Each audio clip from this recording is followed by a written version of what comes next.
नमस्कार, मैं निर्मला तिवारी। आज एक झूमर गीत गाने जा रही हूँ जो कि बहुत ही प्यारा होता है। मटिकोड़ के समय जब औरतें अपने घर को आ रही होती हैं, उसी समय वो इस गीत को गाते हुए आती हैं और अपने सफ़र को सुंदर बनाती हैं। तो चलिए सुनते हैं एक प्यारा सा झूमर। गोरा बदन नीला साड़ी।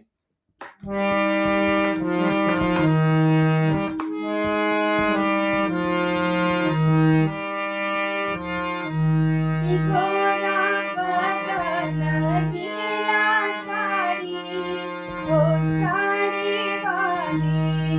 गोरा बदन नीला साड़ी, वो साड़ी वाली।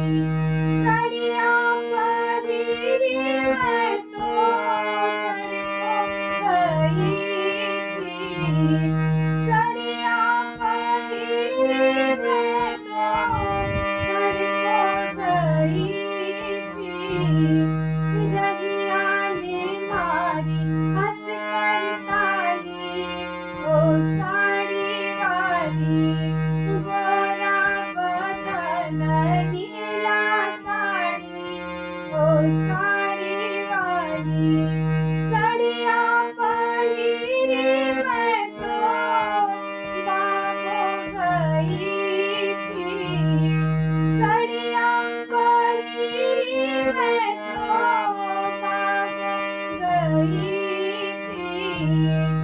मलिया ने मारी हंस कर ताली, ओ